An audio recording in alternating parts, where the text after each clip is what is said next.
जय श्री कृष्ण दर्शक महानुभावहरू, आज तपाईहरु समक्ष दुना कसरी गाँस्ने, टपरा कसरी गाँस्ने र कुन तरिकाले दुना टपरा गाँसिन्छ। सालको पातदेखि लिएर विभिन्न पातहरुमा दुना टपरा गाँस्ने चलन छ। धेरैलाई आउँछ, ठिकै छ। नआउने व्यक्तित्वहरुको लागि दुना टपरा कसरी गाँस्न सकिन्छ, किन्न पनि पाउँछ, रेडिमेड पाउँछ। तर पनि पात भेट्यो भने अनुकूल अवस्थामा सिकिराख्नु यो कुनै पनि खेर जाने कुराहरु होइन। पढेर पीएचडी गरेर मात्रै हुँदैन। सानातिना कुराहरु, संस्कार र संस्कृतिका कुराहरु हुन्छन्, कहिले आफै पनि यो आवश्यक पर्दछ। त्यसैले आज तपाईहरु समक्ष दुना टपरा कसरी गाँस्ने यसको बारेमा म मेरी आमा साथमा हुनुहुन्छ, किनभने म अनभिज्ञ छु। म यसको बारेमा जान्दिन, तर तपाईहरुलाई केही जानेका सिकेका कुराहरु यहाँ सिकाउँछु। आमा छोरा भएर आमाका चरण कमलमा वन्दना। नारायण। दर्शकहरु पनि हेर्दै हुनुहुन्छ सबैलाई, छोरी पनि साथैमा छिन्। अब यहाँहरुलाई म बताउँ कि यो आमा के को टपरा, जस्तो हाम्रो पूर्वतिर सालको पात धेरै पाइन्छ, पुरै बगान छ। मध्य पश्चिमाञ्चलसम्म होला, पश्चिमाञ्चलसम्ममा अलिकति कम होला। जे होस्, यसलाई हाम्रोतिर सालको वृक्ष भनिन्छ। अरु के को पात चल्छ आमा दुना टपराहरु गर्छलाई? टागी, काब्रो, टागी, हेरेर बोल्दा पनि हुन्छ। भोर्लाको टाकी भन्छ, काब्रो भन्छ, कदम भन्छ, निवारो भन्छ, हैन। अब आउनुहोस्, पहिले तपाईहरु समक्ष हामी दुना गाँसेर बताउँदैछौँ। आमा, दुना गाँस्नको लागि दुईटा पात चाहिए। आमा, त्यहाँ दुईटा यहाँ सिकाउनु पर्यो, त्यहाँ देखाउनु पर्यो है। हामीले खुरुखुरु भन्दा पनि यो तपाईहरुले बताउँ। यो दुना, दुईटा दुना लिने, हैन, पत्ता, सखुवा। यो धेरै ठुलो मही छ। यसको म वृक्ष सहित तपाईहरुलाई म एक दिन बताउँछु। यो चाहिँ पातलाई एकछिन उल्टा सुल्टा, हजुर, यसलाई यो जुन फेद छ, एउटालाई यता एउटालाई यता यसरी राख्नु भयो। यो दुना बनाउनको लागि, दुना बनाउनलाई दुईटा पातले पुगिहाल्छ। टपरा बनाउन 8-10 वटा कतिवटा लाग्छ, अहिले हेर्दै जाम्ला। अब आमा त्यहाँ बनाएर देखाइदिनु त। अब त्यो चाहिँ दुना बनाउनको लागि सजिलो कसरी मोड्ने यो भन्नु पर्यो। यता कसरी हो त्यो, यता यसरी यो पछाडि लगेर यसलाई यसो गरेर फोल्ने। यो अम्लालाई यहाँ राखिराख्नु भएको हुन्छ। यो अम्लालाई यता पछाडिबाट फोल्ड गरिदिने यसरी, यो यसरी यतापट्टिबाट पनि यसरी फोल्ड गर्ने। अनि यसलाई कसो गर्ने, यसलाई मोड्दिने। ल, म चाहिँ सिकारू है, यो कता कता म चाहिँ सिकारू। अब यहाँ सिङको कस्तो लाउने, ठाडो तेर्छु, ठाडो लाउनु पर्छ। एउटै सिङका लाउँदा भइहाल्छ, दुईटा पनि लाउने छ, दुईटा यहाँ एउटा यसरी सिङका लगाएर ठाडो बनाउनु भयो। अब यतापट्टि पनि अर्कोपट्टि पनि हात लिएर जाने, यसलाई फेरि मोड्ने, यसो गरेर यो पातलाई पछाडि दबाउने। अब दाहिने हातले यसरी मोड्ने, यसलाई पनि यसरी मोडिदिने। मेरो त थाल जस्तै भयो, यो थाल जस्तै भयो मेरो। र अब यसलाई पनि यसरी मोडियो र यसलाई यसरी मोडिदिने। ल, यो भयो दुना। आमा बन्यो दुना। साह्रै सजिलो। दुना बनाउन चाहिँ इजी छ, टपरा बनाउन अलिक गाह्रो छ नजान्दा। ल, आमाले यो दुनो तयारी गर्नुभयो। यो दुनो चाहिँ यो तयारी भइसकेको छ साह्रै सजिलो तरिकाले। तपाईहरुलाई पक्कै पनि आइसकेको हुनुपर्छ यो दुनो बनाउन। मेरो चाहिँ थाल जस्तै भयो, यहाँ बनिन चाहिँ बन्यो। अलिकति म अर्कोचोटि बनाउँछु, देखाउँछु। अब टपरी गाँस्नको लागि यहाँ क्यामेरा फोकसको लागि म हार्दिक अनुरोध गर्दछु।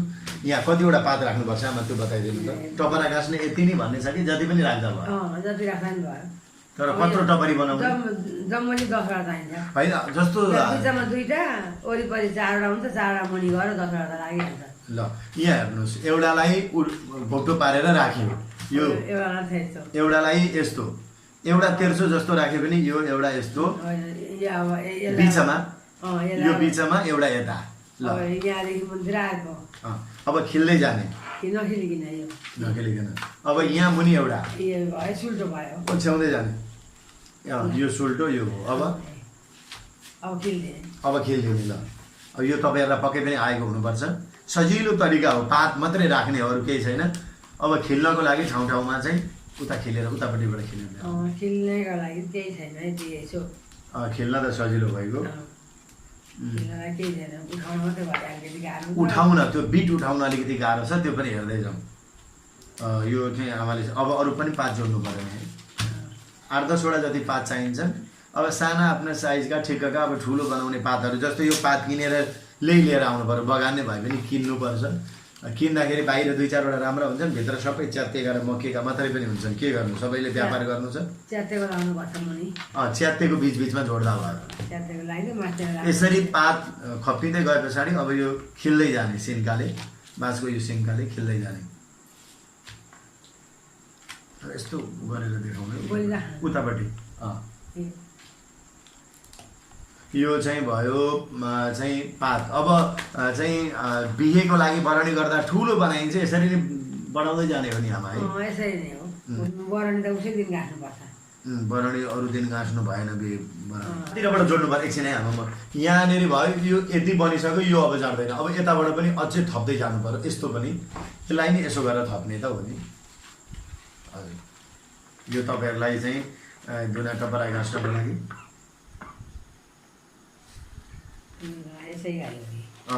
अब यसरी थप्नु। एउटा टपरा तयारी हुन आँटेको छ, दुना तयारी भइसक्यो, टपरा तयारी हुन लागेको छ। 8-10 वटासम्म पात चाहिन्छ। आज हामी यहाँ आमा छोरा बसेर 10 वटा चाहिन्छ, 4 बजी तपाईँ भन्छन् 4 बजी तपाईँले 10 वटा। अब ठुलो गाड्नु यो टपरीको पनि चाहिँ तरिका यहाँहरूले हेर्दै हुनुहुन्छ। यो भइगयो। अब यो भयो चाहिँ एउटा टपराको एउटा आकार बन्यो। अहिले मिसिनबाट पानी पानिन्छ, किनेको पनि पाइन्छ, थोरै सबै उँभै हुन्छ। यस्तो उँधो हुँदैन होइन। यो त सजिलो छ, छापे जस्तै हो। कति पनि छैन, मान्छेहरूले चाहिँ के उडाइसके गुडाइसके। अब उठाउने कसरी हो? हामी बिट उठाउनलाई बिट उठाउने, अलिकति क्यामेराको फोकसको लागि बिट उठाउनलाई यो पनि दोबार्नु पर्यो। यो साइडको एकट्ठा गर्नु पर्यो। यस्तो कुना गरेर यहाँ देख्नु हो। यसरी यो चाहिँ हो, त्यो साइडबाट खेल्नु पर्यो। त्यो दुईटा जोड्नु पर्यो साइडको। ल यतापट्टि, अब यतापट्टि म अलिकति देखाउँछु। यो चाहिँ जोड्नु पर्यो। यो फेरि हामी यतापट्टिबाट यसै गर्नु पर्यो। यो मुनि औँला राख्यो, मुनि औँला राखेर यसरी भाँचेर यहाँ जोड्यो। ल उठिहाल्यो, तपाईँ गइहाल्यो, टपरा भयो। यहाँ पनि बिट हुन्छ होइन र? फर्काउनेले फर्काउँछ न, चलाउनु छ सर, हामी त्यो फर्काउँदैनौँ।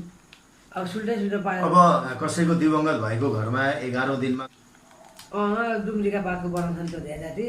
डुम्रीको यो सखुवाको पातको बनाइँदैन। डुम्रीका पात बनाउँछन्, डुम्री नभेटाउँदा काब्रो लगाउँछन्, त्यही हो। अहिले त अब त्यो काब्रो पनि नभए ठाउँमा त अब त घडा 370 घडामा माटाका ट्याक ल यो टपरी उठिसक्यो है। त्यही चारतिरका कोनाका बिचका चाहिँ त्यसलाई जोडेर माथि उठाउने। यो भयो टपरा। बिचबिचमा अरू खेल्दा पनि भयो नि। खोचा पनि बनाउँदैछौँ हामी। खोचा पनि बनाउने तरिका सिकिराख्नु होला। टपरी अब दोबारसँग अरूले तर हामीले मुनि पनि पात लगाएको छ। यो दोबार नै भएन, ठ्याक्क मिलेको छ, दुईपट्टि नै उस्तै छ। किन अब चारतिरबाट यो खेलिसके पछाडि यो टपरा तयारी भयो। ल यो टपरा आमा हात लाउनु है। यो टपरा तयारी। कति राम्रो टपरा। यो चाहिँ एउटा कला हाम्रो चाहिँ आमाहरूले गर्दै आउनुभएको। किनभने किन्न पाइँदैन थियो त्यो अवस्थामा, र आमाहरू भेला भएर यो टपरा गाँच्नुहुन्थ्यो। अहिले पनि गाउँतिर यो चलन छ, र कतिलाई आवश्यक पर्यो, सजिलो भयो भने साना आकारका पनि बनाउन सकिन्छ। त्यही तरिकाले यो टपरा भयो। अब खोचा बनाउँदाखेरि चाहिँ यो चाहिँ जसरी दुना दोबाग्यो यसरी चाहिँ दोबार्नु हुँदैन। खोचालाई चाहिँ पुरा छोडिदिनुपर्छ। हामी एउटा खोचा पनि बनाएर काब्रोको पातको अन्य पातहरूको बनाउँछन्। यहाँ चाहिँ खोचा बनाउने तरिका दुना बनाए जस्तै हो। खोचा बनाउनको लागि यसरी मोडियो, मात्र माथिको यो टुप्पोलाई मोड्नु भएन। कसैले अब आफ्नो तरिका अनुसार एकपट्टि मात्रै खिच्छ, यतिकै पनि भयो। कतिले यो चाहिँ छोडिदिनु पर्यो, यतापट्टि खाली हुन्छ, कतिले यतिकै पनि। कसैले अब हामीले बनाउँदा यस्तै बनाउनुपर्छ। यी दुईपट्टि नै अब पार्दै चुचा अनि खिलिदिएपछि अब भयो, सक्यो। खोचा भयो, यो खोचा भयो। कसैले अरूले खोजा बनाउनु पर्यो भने यति पनि खोजा हुन्छ। एउटै पातको नि, एउटै पातको खोजा भयो यति।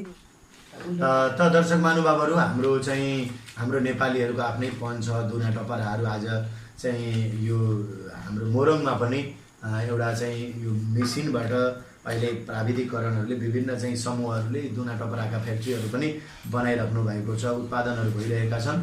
चाहे जे होस्, मिसिनबाट बनेका घरमा चलाउन पाए पनि आफूले घरबाट खोजेर ल्याएका काब्रो, निवारो, कदम, सखुवा, भोर्ला जे पाइन्छ यिनीहरू चिजहरूबाट बनाइएका चिजहरू, दुना टपराहरूलाई हामीले चाहिँ कसरी बनाउने आज भन्ने कुराहरूमा यहाँ रहेर यी दुना टपराहरू बनाएर यहाँहरू समक्ष प्रस्तुत गऱ्यौँ।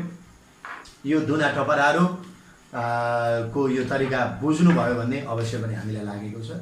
आमालाई श्री चरणमा वन्दना गर्दै सबैमा जय श्री राधे, जय श्री कृष्ण, जय श्री कृष्ण। जय श्रीमनारायण।